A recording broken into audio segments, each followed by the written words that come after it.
Okay, so welcome everyone. Thanks for coming along today. So as mentioned, my name's Stanley Henry. If you haven't met me before, and I'm the managing director of a company called the Attention Seeker. First up, has anyone in this room, if you can just put your hand up, have you seen any posts by me on LinkedIn or my team? Has anyone seen any of that? All right, so we got like 80% of the room. How about, who's put their hand up if you've seen us on TikTok? Okay, so we got like 3 people. Okay, perfect. Which I was hoping, yeah, okay, boomer. What we're gonna do is we're gonna change that number to 100%. So before we get going, we're gonna have some fun. This particular video is one of our videos we put out last year when we were recruiting people for video editing. This particular video had 11 million views on it. So it's about 90 seconds. Asking my boss to hire someone under me. So I'm doing too much work. Regardless, I'm doing too much work. So I thought it's a really good idea that we hire someone under me. Instead of posting a LinkedIn ad, because that's for old people, that I would persuade you with another presentation. Now hiring part-time video editor. Can you create sitcom videos? Yeah. Can you handle light bullying in the workplace? No pussies allowed. Are you an ally to get Stan to shake ass? I don't know. I would try it on that. Well, I will, because they're working under me. Oh, okay, you're right. So cool, good. Anyway, applications, they should stitch into it this video with their application. Thoughts, questions, concerns. So, ready on? Okay. Okay, let's see what we fucking use from here. Successful presentation. That's better than your last one. And you didn't waste as much time? Yes. Cheers.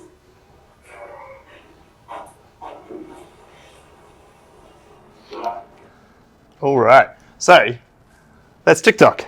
Apparently so. Well, that's what Joni told me, and apparently it works. It had 11 million views. But I guess the purpose for showing you that is that, and what we're trying to go through with today is that TikTok has evolved a lot as a platform. And, you know, we're just speaking just before about how it's not just dancing anymore. It's not just this thing where 16-year-olds dance on there to some music songs. There's a whole bunch to it. We used it for recruitment when we first started, hence the style of content that we were producing. We've sort of changed slightly because of that. But there is a lot of different things that you can do with TikTok. And when we say TikTok, what we're really saying is short form video. Okay, so we use that as a stand-in for short form video, and all the platforms now are competing for the attention of people with short form video. So Facebook Reels and Instagram Reels, YouTube Shorts, they're all really pushing for this, right? So TikTok is just currently the best place in terms of organic reach to put those short form videos. Will that be the same forever? Who knows? If the government in the US has anything to do with it, it's probably shut down soon. But who knows? In terms of short form video, there's definitely a demand for it, which is why all the platforms are competing for the same attention, right? So that video had 11 million views, all right? So we're gonna do some math, because I know how everyone loves doing math. 43 seconds is the average time that video was watched, all right? So on average, people watch 43 seconds of that video. It's a 90-second video, so they watched about half of it on average. That equates to 130,519 hours of watch time, which equates to 15 years. So 15 years of human potential wasted watching 2 idiots on TikTok for 43 seconds. But I guess what it shows you is just how much attention is getting put in this place. Of that, 9% of the people were over the age of 35. So we had about that many people, about 1 million people, who were over the age of 35, which for a lot of people, when you think of it, oh yeah, look, there's just a whole bunch of young people. And yeah, you're right, 45% of the people were under the age of 25. But that's still 1 million people over the age of 35, which, you know, in the terms of the demographics you can track on TikTok, is probably the best or the closest thing I can get to our target audience. People over 35, right, who might have some money, I suppose. It's probably the best way to put it.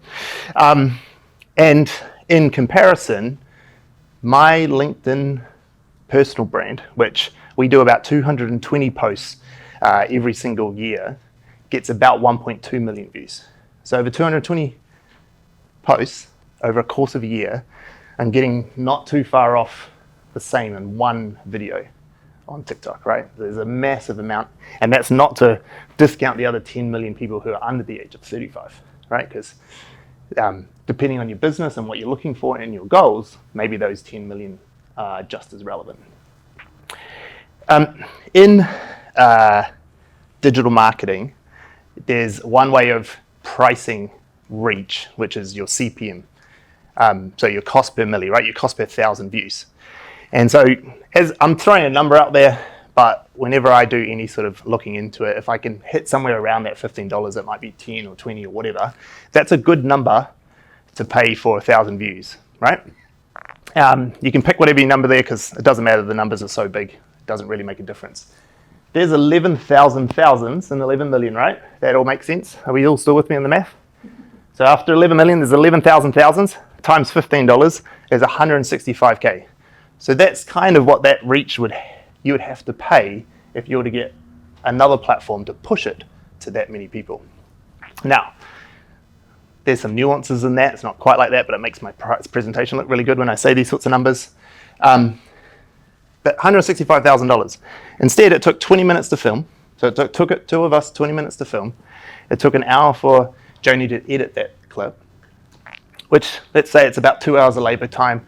And let's say we're $100 an hour for whatever reason. Cost us $200 to make that video to get the same amount of reach. And so, look, there's a stupid number, but this is sort of what we've saved from doing that. But what's really great about that video is that one video led to 4 leads, and those 4 leads turned into 400 and something K worth of business for us. And it was at that point that we were like, oh shit, maybe we shouldn't just use it for recruitment. Maybe there's other things here. And we didn't really honestly know that that would be the case when we started. We thought it was just going to be recruitment. There's a bunch of young creatives. We'll talk to them and we'll hopefully be able to hire some really great people who are doing great things on TikTok. But 4 out of 11 million is just the percentage you can't even calculate.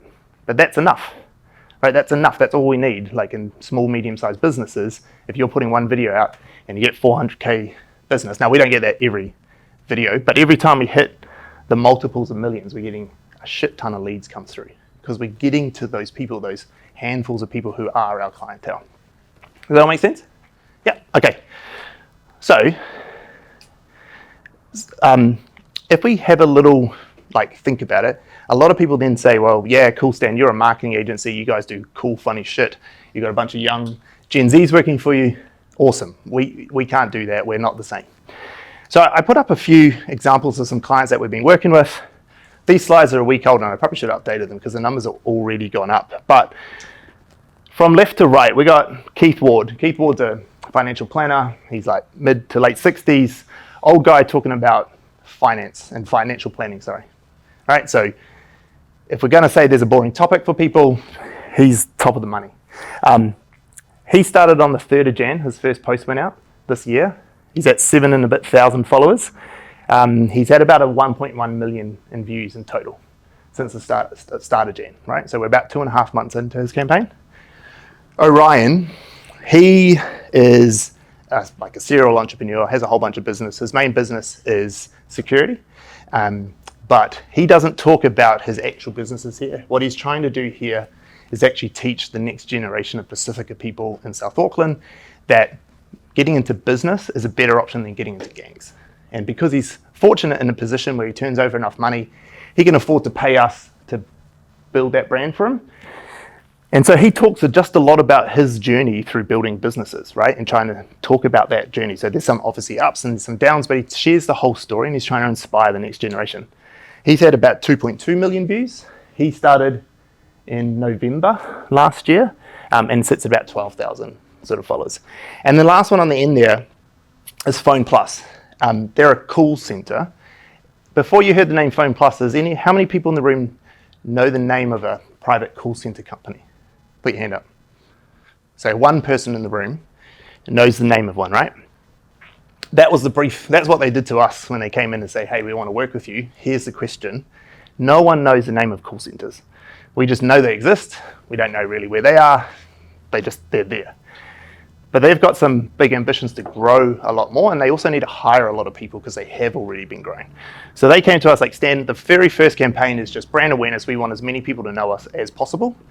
We're a call center, so we don't really know what else we can do. We're looking for you to try disrupt some crap. These guys' first post went out on 19th of December. They've had 17 million views now, and they're just shy of 20K followers. And one of the reasons why theirs grew a lot faster than the others is because they wanted to take an entertainment approach first. So if you watch these videos, they're hilarious, but they also show the culture in the workplace. They show the type of people they are. And so they got two things that have come out of it so far. One, their recruitment opportunities are really good. Their link leads back to their careers page. And two, when they're walking into these opportunities, when they're pitching tenders, the office knows who they are. Like the office management staff know these guys. They've seen their videos. They've all laughed at them because we make videos about what it's like to work in an office. TikTok's very good at targeting, and it knows that other people work in offices will find this funny as well. Right, so they're already unknown, and if you've ever done tenders or pitches and like that, one of the first things you got to do is, do we even know who this tender is from? All right, so it's not just like those examples are hopefully demonstrate that it's not just for marketing agencies who take the piss out of each other. There are other ways that you can do it. Keith's stuff's all very serious. Orion's is serious, but he swears a lot. And Phone Plus is just pure entertainment. Okay, so put your hand up if you have TikTok on your phone. All right, cool. There's one person on each table. Okay, good. As long as there's one person on each table, that's the only thing we need. So what we're going to do is we're going to start having a look at TikTok. So those of you who do have TikTok on your phone, if you're okay with it, you might want to clear your search history. Peter, pull out your phone, open up TikTok, and as a group, what I want you to do is start to search for things that you think your audience might search for when they're trying to find someone who does what you do. Okay? Does that make sense? Because it's not like no one would go and be like, go to TikTok and search for, I'm looking for a mortgage broker. They might go to TikTok and say, how much money do I need for a deposit for a house? They might say something like that, right? Same thing like Google, right? That's what you'd go to Google and ask. You wouldn't. Well, Google's different. Google's got listings, so you can go there and be like, I need a mortgage broker, and it'll give you that. The thing about the things that people would ask that your service can solve, right? What are the questions people ask that your service can solve? And start to search in there together as a group and just see what comes up. Now, any accountants in the room? Okay, so be very careful when you search accountants on TikTok. Something very different will show up. So just be careful there on this table when you search accountants on TikTok. I didn't give that disclaimer at the last event, and there were some very shocked tables when they all searched accountants. So if you're curious, go for it, but otherwise you're being warned what accountants on TikTok means. All right, so I'm gonna give you about 5 or so minutes. We'll see how we go. Everyone in a group, let's do it together and see what you come up with. How hard was it to figure out what to search, and did you able to find anything about the topic that you talk about, that you help with? Did anyone find anything good? Any good videos? Nah? Okay. We found it. No? We looked at, what did we look at? How do I find a good retirement village in the future? And then it showed a demonstration of a retirement village that had a lady who made people in the retirement village very happy. We think she was an accountant.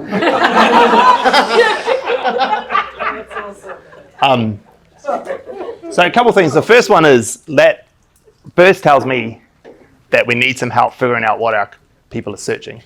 So you need to understand what are people actually searching when they actually need us. They just don't know they need us, so they're searching to find that. So there's probably some work needed that with you guys. And the second thing is, it's surprising there's not anyone. Last week in Auckland, there was a whole bunch of people who found videos that they're like, I could do this video. I know all this stuff. I have these answers. And there were people with, say, 1 million views or 400,000 views when we sort of dug into it. And So that second part is something that for you to consider if you have TikTok, you want to play with it. And if it's not TikTok, you can do it on YouTube if you don't want to ruin your life by downloading TikTok. But you can also do it on Instagram. Search for it and find out what are these people. Like the US and Europe are already well ahead of us, like they always are with social media. There's already a lot of great service professionals and B2B businesses on these platforms giving great advice and getting like 1 million or so more views on the stuff that they give. And why that's important is that these platforms are promoting what people are interested in, right? So if you're not interested in this topic, it won't show you it. It's not going to show you a boring video of finance if you don't give a crap about finance or you don't have any need for that information.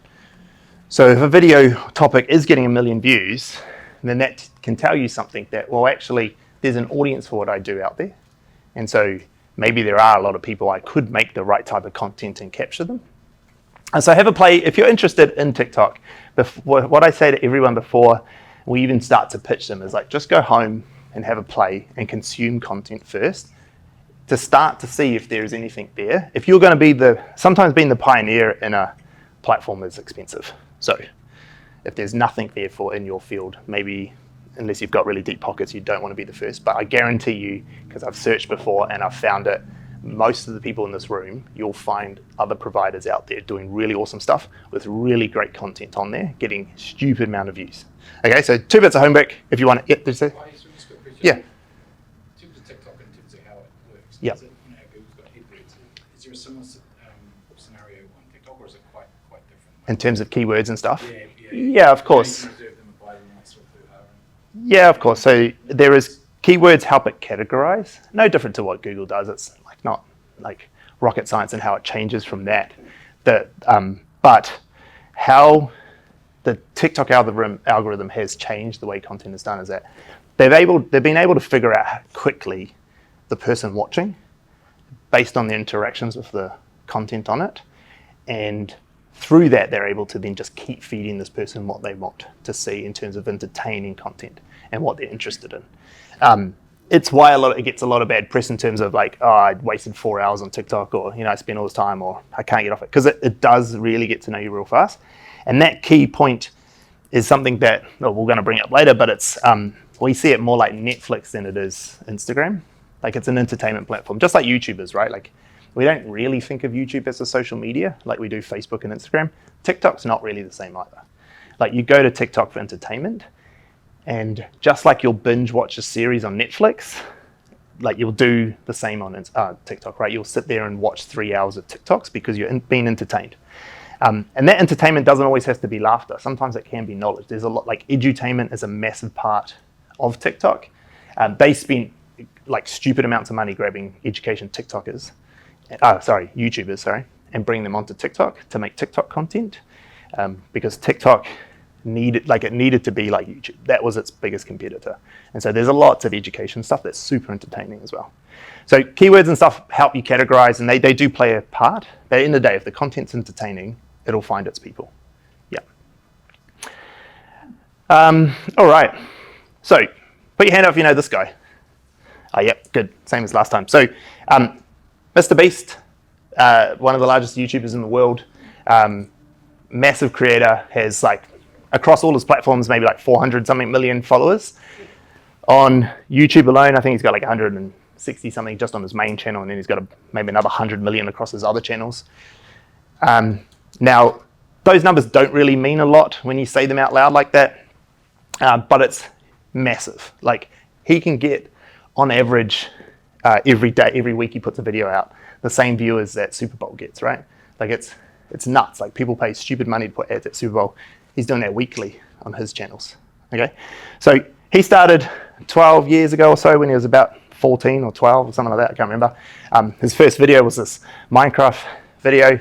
If you've got kids, you probably know what that is. So he used to make gaming videos and just do all sorts of random crap when you put it out. Who's seen this video? The Squid Game in real life video. Put your hand up. A couple people in it. Okay, so that video went crazy last year. Did 363 million videos. He literally recreated the entire Squid Game, if you've seen that TV show, and he released it pretty much like whilst the hype of Squid Game was going on. Massive video, blew up the world. This one here, 260 million views. He does a lot of this sort of philanthropy style things where, like you call it philanthropy, but it really just, they're prank sort of stuff. He does have a whole philanthropy side of the business that he does, but he's loved by parents because all his videos are real wholesome, they're real good. He's a good person doing actually good things, and he gives a lot of his money away. Every dollar he brings in, he pretty much spends $1 trying to make content and giving people and helping people. And so the reason I bring him up is he is like a business, right? Like a massive business. This guy is worth a stupid amount of money. Some people reckon that he's worth over $10 billion.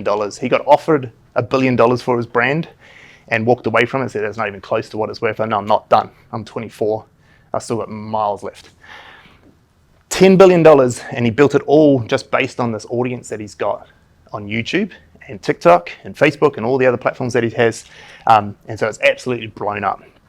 What about this guy? Who knows this guy? This might be a little less, you do? Yep. Okay, 2 people. Yeah, of course, Chris does. So even less people know who Linus is. But Linus is, he owns a media company called the LTT Group, or LTT Media Group. So Linus Tech Tips was his main channel. Super geeky. Didn't expect a lot of people. That's why Chris and I definitely watch it. But he has a whole bunch of channels. They're all mostly to do with like tech-related things. But this guy has up to around about 46 million subscribers across all his channels. He's got 70 staff. So like his media group is a proper business, right? Like they've got a sales department, they got a finance department, they got payroll, they got everything that we all have. They're a proper company that just so happens to put videos out on YouTube and built this massive media company and got this followership across all their platforms. TikTok, Instagram, and YouTube is where they started in this particular case. So he's got 70 staff. They then produced this screwdriver. They've sold 120,000 units of this screwdriver just through their platforms, right? It's $70 each. So you can do their own math on that. He built it for 3 years, he shared the journey, and then he released it, right? So they're a product company too. They've got products that they sell, really high quality. It took him 3 years because he was so particular about making this perfect to get it right. And then I watched these guys so much that I felt I had to buy one because I feel like I consume all his content and it was my way of giving back. And it is really fucking good. I don't know how to use screwdrivers, so I'm just assuming it's good. I'm a marketer, not whoever types of people use screwdrivers. Yeah. The next thing was this bag. So he created this bag again for him. He was trying to create a product that was everything he needed in a bag because he couldn't find the perfect one that he wanted for whenever he went traveling or to tech trade shows and things like that. They built this bag over 3 years, $250 and they've sold 70,000 units of them so far. So again, another product-based business. He's also currently building this thing called the Lab, where he's hiring about 60 staff. He's got this like warehouse, probably the same size of this floor, maybe bigger, where they're essentially creating so they do tech reviews. So it's like purpose-built lab to test products. So if Sony releases some new headphones, they'll be able to take them and test them in multiple ways. They got like robotic ears that can listen for hours on end to see how these like headphones perform and things like that. He's putting all this money into this thing just because he can, because he has so much reach and attention that he can make money just making videos of them testing stuff in these places, right? Make stupid amounts of money too doing it. But essentially why I say this is that he can do whatever he wants, this guy. Like he's got, just like Mr. Beast, he's got so many people who view him and so much reach and attention that he's been able to build this business any way he wants. As soon as he's got an idea and he thinks that's cool, I'm going to give it a crack and people are going to watch me do it. And I'm going to make money doing it and be able to build the products that I want. Lastly, does anyone know these guys? Put your hand up if you've ever seen these guys. Yep, we've got one person. So again, John and Hank Green, they're one of like the almost founding fathers of YouTube. They've been around for forever. They've got 50 plus million followers on their platforms. They've got 2 main shows, Crash Course and SciShow. Crash Course is literally a crash course on every single topic just about in the world. If you want to learn American history or economics or finance or accounting or whatever you want to learn, they have probably got a course with one of the best experts in the world, and it's like proper you can actually learn a crash course on this topic in that time, to the point where there are schools all around the US who use this as part of their curriculum, and they just give it all away for free. And actually they end up taking all that money and it fuels a bunch of charity projects that they work on. They're also 2 authors, so they've had over 50 million books. You might have seen some of the movies or read some of them, The Fault in Our Stars, Looking for Alaska. They're like teenage romance novels, so maybe you haven't read them, but you've probably seen some of the movies maybe. They've also got this project for Awesome, and already this year, or in the last year I think it is, they've raised over $3 million. So they give a lot back to charity through their endeavors that they do. Then they have DFTBA, so this is their business. This is a merchandising business that other YouTubers produce merchandise and sell it, right? So it fulfills, it designs, creates, develops, distributes merch for all people on YouTube, or any creators that want it, right? And so they do about $20 million in revenue every year on that platform. So they have like proper staff, payroll, finance, they're proper businesses that promote their business through these 50 million followers and viewers that they have throughout their socials. So, and lastly, sorry, I missed that. This guy, John Green, loves FIFA. So he plays FIFA, records it, streams it on YouTube, and the money that that channel makes, he bought a soccer team. So he's a part owner of AFC Wimbledon. They're a second div football team, and he was able to buy into that team purely through just having all this audience watch him and Google or YouTube paying him AdSense revenue because of it. And he was like, look, I don't really need it. I sold 50 million books. I'm doing all right. Why don't we go help? I love FIFA and I play as AFC Wimbledon on FIFA. So why don't we just go buy the team that I've been pretending to own anyway? And so he's only a small shareholder, but he bought into this team. His name's on the stadium, let's put it that way. So he does all right. So we have these 3 guys, and the point of telling the story is that these guys are like the upper echelon of what it is to build a business as a media company, right? And if those of you who watch people like Gary Vee and things like that, is this growing trend of where building a media company inside your business, getting the attention that these platforms allow you to do, is changing the way business is done. And so these guys can literally do whatever they want. They've all got multiple businesses, all doing things that we all do here. They probably hire a bunch of people in this room and doing the things that they do.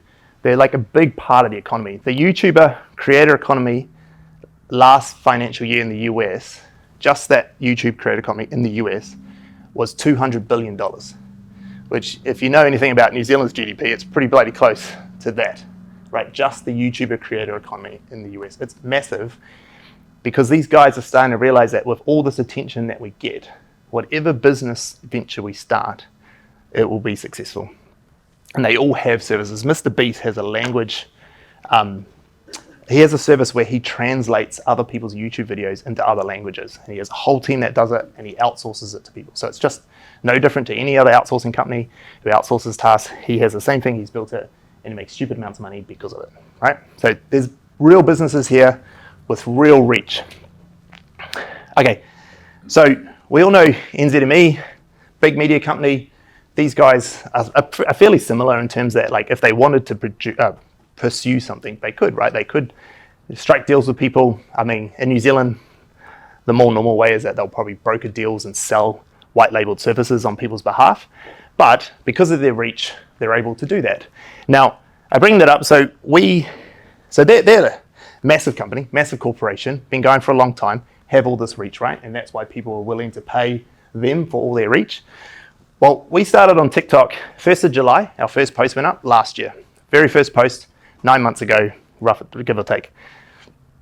We're sitting at about, that number's slightly higher, but it's about 370,000 followers. We average about 10 million views every month on this platform, which is roughly about 2.5 million views per week, right? So in 9 months, we built it to a place where we had 2.5 million views or eyeballs on us every single week by committing to building a media company with inside our marketing agency for ourselves, right? The new NZ Herald has 1.8 million readers a week. So a 160-year-old newspaper is, in terms of readership, has been outclipped by some idiots on TikTok making videos, right?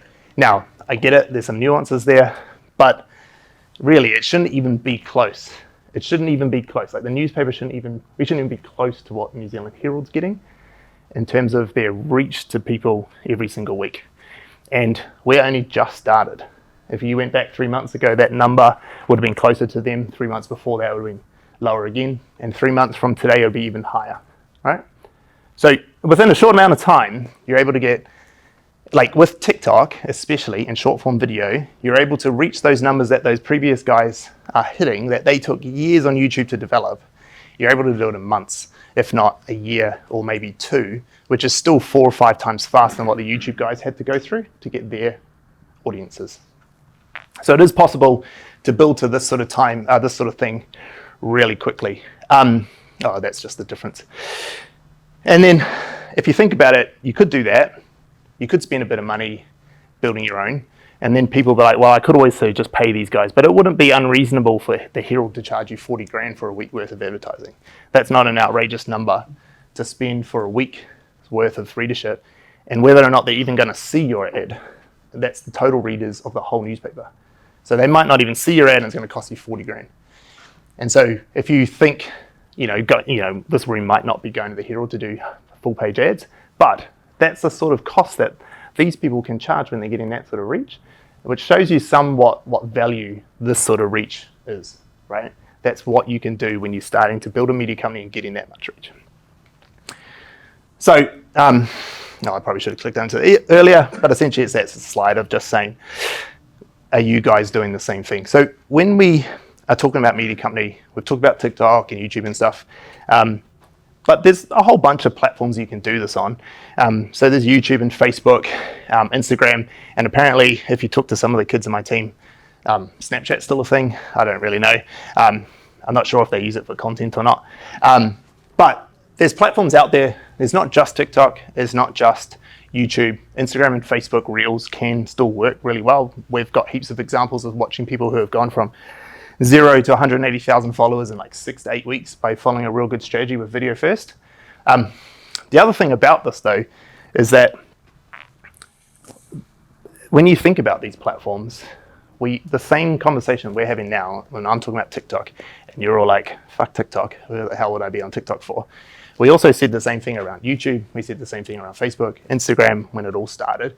And now we're all paying these platforms to get our message out there because we can't get any reach ourselves.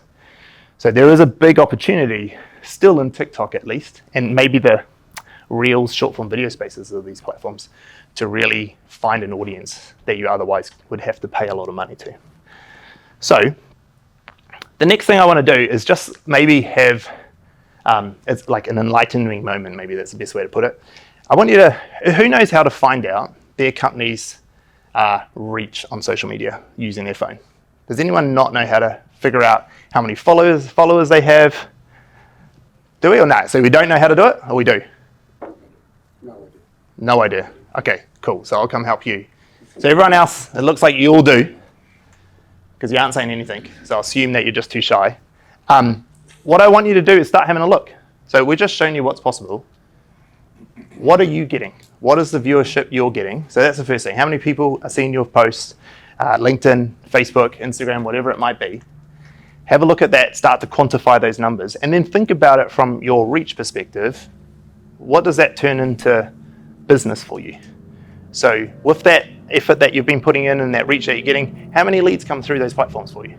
How much business are you selling through LinkedIn or Instagram or whatever it might be that you're out there? And just try to come up with some numbers. It's not a test. There's no right or wrong answer. But just start to have a think. So we'll take 5 or 10 minutes. If you need some help finding these numbers, ask the person next to you or call me out. Ready? We'll bring it back into the front. Okay. Who could find, well, one, how many views and impressions that they're getting? Are you all able to find that, or is anyone not been able to? Put your hand up if you couldn't. Give me a break here. Okay, cool. We've got 2 people who couldn't. 3. Okay, so 3 people couldn't. Okay, we can chat later if you want some help finding that. So everyone else who found it, does anyone have any stories of like a marketing activity or something that they've done on their socials that worked really well that led to clients that they were able to get, apart from maybe the marketers? Because if you couldn't do it, then got something else wrong here. Is anyone? Yep. Yeah, so previous company I was working for, I was just doing random bits and bobs on Facebook. Yep. We did a home and garden show down at the event centre in Offshore. Yep. Some random lady ran up to me, was like, I know who you are, I want to work with you, let's just yada yada yada. Cool. And that business came through over 12 months. Perfect. So that was just from you posting on your socials? Yeah. Yeah. It was creepy. Yeah. But great. Yeah. But it's okay if they pay you, right? Yeah. Yeah. Creepy's fine as long as you pay me. Yeah. No, that's great. That's awesome. That's perfect. Anyone else? No? I did a post on my personal, we managed it on my personal socials, finding on the business page hard to build up that following, but on the personal account, people following the story and seeing that basis. I've been following up with a prospect for quite some time with no response, and I did a post on my personal social about some results. It's like, hey, when can we start working together? I'm like, dude, I've been asking you that, and you just came right through. So that was just seeing the content from mind. Just cool. The content resonates. Great. So, I mean, the point of the exercise is that most people won't know their attribution when it comes to content. And it's a real hard thing, but it's always good to hear a couple stories of people. So, like, if you think, Tim, how much content you put out, what's your current output where that lady saw? Like, what do you say? At that time, it was maybe like a video every couple of weeks. Okay, cool. And for yourself, Josh? About the same. About the same. So with like a very limited amount at the time, you're able to find a client at least, right? And I know yours has probably done some more too in the past as well, just because I know where you're at. But like, so what the point of that story is that with very minimal effort, and especially your case, is just mentioning things that you do, you're able to generate some business, right? And that idea of putting out content, people seeing it, and then people coming to do work with you is no different. Is exactly what ads are anyway, that everyone is already used to. They're just one ad or few ads, and then you're putting money behind it and going out to people. The only difference with building a media company, there's neither good or bad way to do it. It's just a different way of doing it, of building that audience through content, where people start to buy questions t-shirts like Amanda did over there, one of our t-shirts that we sold as a joke. And she bought it, but so did 54 other people, right? It's been able to do these other things when you've got this audience who really does know, like, and trust you in that space, which by putting out content does that. So my takeaway from these two last segments that we went through is that media companies have proven to help people build massive businesses, some of the biggest ones there are. I've shown you what an example can do within 9 months of us building our TikTok for us ourselves. You've seen the people that we've worked with. It can work with the right strategy in place. And you've had people in the room here already who posted once or twice every week or so and generated some business from it, right? So it's possible, it's there, it can be done, but you have to have a strategy to put it in. So the last thing we're going to do on that, and I don't know how much time I've got, but I'm running into it. I'll just do me. We don't need round tables. So does anyone know this logo? Yep. Anyone played with ChatGPT? Oh, yeah. Yeah, put your hand up. Yeah, good, the whole room. Okay, so we've just talked that like TikTok isn't just dancing, that building media companies inside your company is a really effective way of building an audience that you can sell to. And now ChatGPT is just a fun tool that can help you with a lot of this stuff. So we'll play a little bit about that now and we'll throw up some prompts. But tell me, if there are people out there, what sort of prompts have you tried before? Like, what are some of the things you've used ChatGPT? Yep. A lot of getting together content. Cool. And research for training. Okay, cool, great. Anyone else?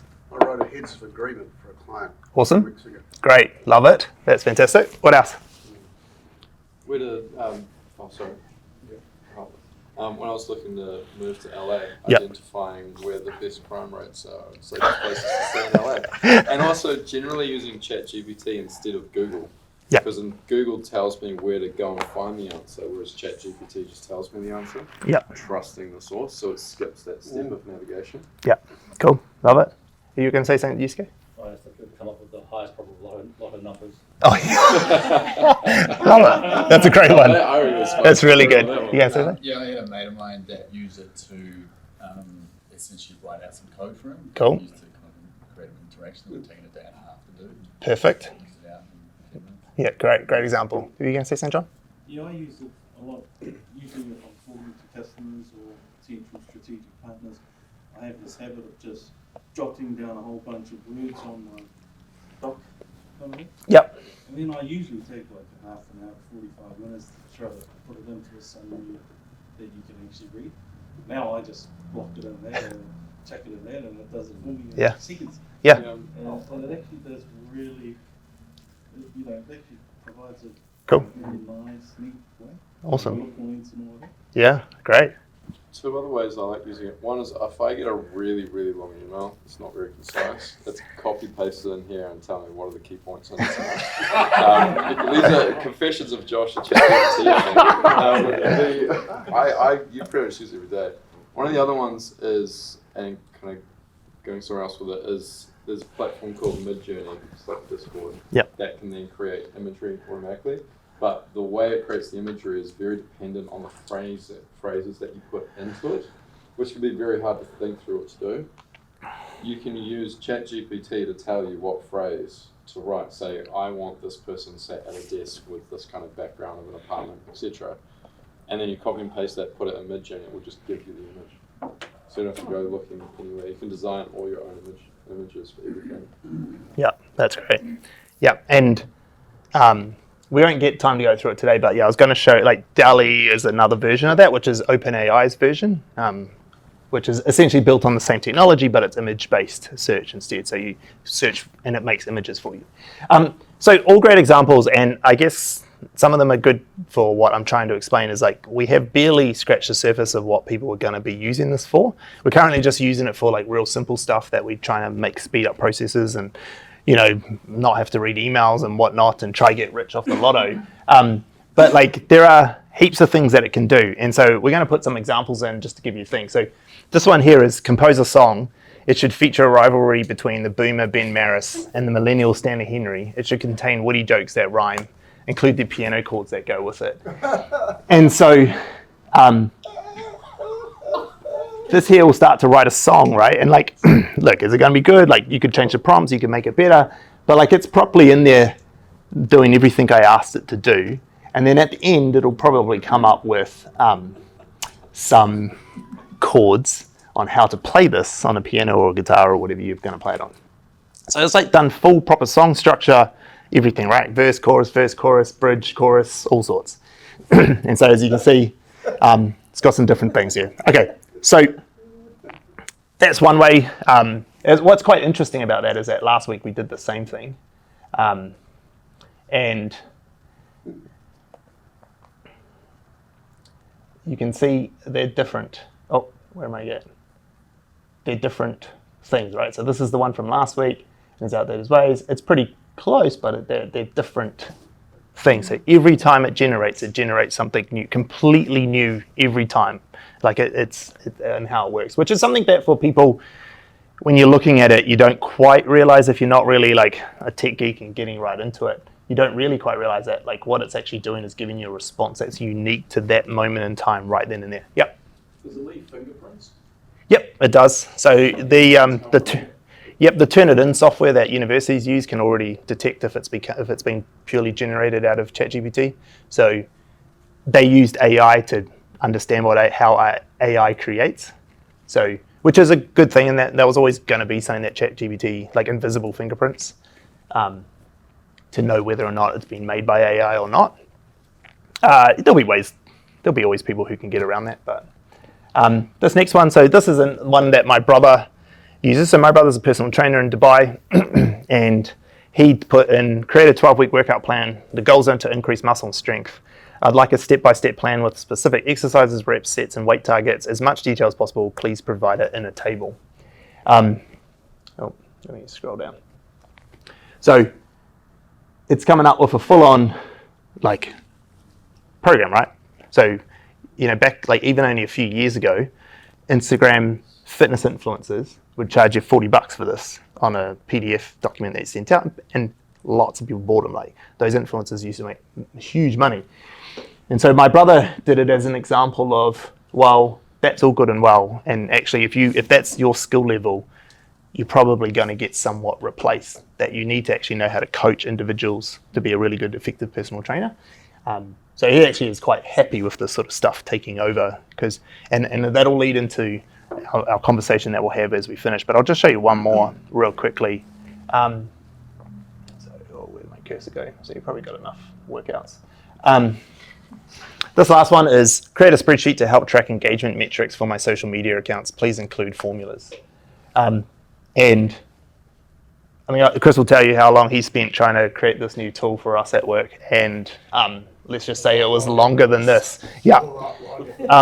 And now look, this isn't exactly what we need. The prompts are pretty basic, but you can see that if you really tried, you can build tools with it. And like you're saying before with coding, this sort of thing can do, you could get it to code you the app if you really knew how to. Look, it's not going to be perfect, but you can get the base of it there. And GPT-4 is only days, weeks away from releasing, which is the next evolution of this, which is a step change in its compute power and what it's able to do. Now, my point of showing you ChatGPT is, one, yeah, you could use it to help you make content. Fine, there's heaps of ways in there. Go for it. We use it for ideation. That's a really good tool I like to use it for. I'm stuck for ideas. Give me a bunch of ideas. It's really good. I can't quite write yet to the level that we can as a team. That probably won't be the case forever. It'll probably beat us eventually.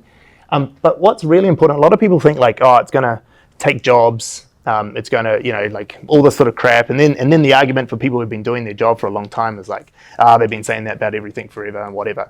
But actually what these tools usually do, like YouTube did and what Google did and things, it lowers the bar of entry into your field. And so if you take me as an example, 4 years ago, I was a hotel GM.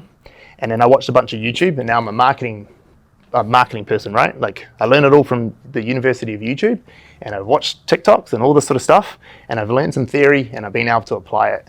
And that was that. Now this here is going to give me the answers too. Like it's not just going to give me the theory, it's going to give me the tools and the answers that I need to enter your industry and compete with you. And when we have lots of competition enter, what we know that happens, like prices will lower, and then you have to evolve, right? So my point of sharing AI with you is less about like it helping you create content and more about you realizing that like competition will get harder and will get stiffer and there will be better and better these tools. Like we're literally at the day one of AI. Like this has just started. We're not even close to this world changing. I watched a really good video of a guy called Tom Scott a little while ago talking about his experience. He was at the forefront with the British government when the internet took over and helping them with policy changes and things like that. And he remembers seeing that world of like how just like, because he was so in it, like just how fundamentally it changed everything when the internet came in.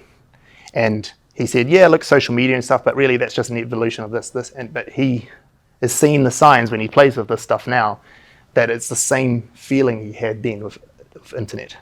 That social media isn't the same step change that no internet to internet had, but AI is. It is that change. It is that step change. And that's what a lot of people talk. These are early things. So my sort of warning is that the only way to win in a world where there's shitloads of competition is having the loudest voice, right? You have to have the loudest voice where everyone knows you, where you're not worried about some young kid who walks over in shorts and a t-shirt stealing all your marketing budget, right? Like there are ways to beat that if you have a big brand and you can do it. So if you haven't already, seriously consider where short form video can support your business, how building a brand or a media company inside you can help your business, what place LinkedIn plays, and how that brand building will help you navigate all the little kids coming up behind you who are going to use this to build their business. Cool. Any questions? Did you end up hiring a... Yes, yeah. Yep. How many applications? Thousands of applications. Wow. We hired a kid called Don. He started, he only just started because we told him that we'd hire him in the new year just because of the winter. It took so long through the process, but he's currently onboarding. He's in Canada. It's awesome because we film him during the day, the goers, and then give it to him and he'll produce it and he'll be back for us in the morning. So yep, we did. And whenever we have our group interviews, we've had 2 or 3?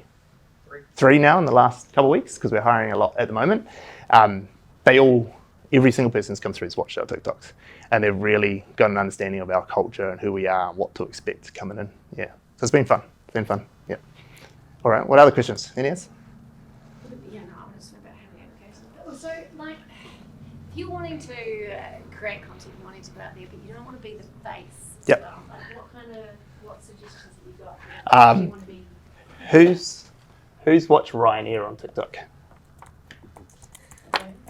Ryanair, does everyone know who Ryanair is? Yeah. Okay, so Ryanair is the most hated airline in Europe, probably. They have taken this concept. Do not feel bonita. I feel bonita. Wonderful, because you look bonita. Do you or do you Right, not feel so bonita? their whole strategy is actually really fucking good. They just decided everyone hates us, so let's just troll all our customers. And if you go through this, they have done some fucked up shit, like trolling their customers. But every single TikTok has no real staff in it. No one. It's just static images of their planes with a filter that the marketing agency is obviously acting through. So that's just one example. And if you look at theirs, 2 million followers. That 28.4 million is the likes. That's not views, that's likes. So the view ratio, likes ratio is somewhere like 18% probably. So 5-6 times that is how many views they've had. Yeah. So you don't need to be, in terms of content, there are strategies that you can implement that don't require your face to be at the front of it. You also don't need to be this crazy. This is just a crazy example. But like voiceovers and things like that, you can do, there's heaps of models that you can employ. We're just talking to a client today who would potentially their strategy is going to be taking videos of people in the health sector who are like really important voices who have spoken at conferences and whatever, and repurposing it, like, because you can do, like, the TikTok's all about sharing content, like repurposing content. So you'll be able to take their content and put it on yours. It credits back, so it's not like you're just ripping it off. There's a method for doing that. But what it does is it associates all those top voices in their field to their brand. So they won't have to be putting out anything themselves. They're just repurposed. They're becoming the central source of truth for this topic. So people can follow them to go, look, these guys know what they're talking about. They're sharing all the right stuff, and then their brand's associated. So there's heaps of ways. You just need to think about the strategy. And the best way to do that is like get sucked in and consume some TikToks. Yeah. Any others? While we're at it? No? All right. Cool. Okay. All right. Thank you very much. Thank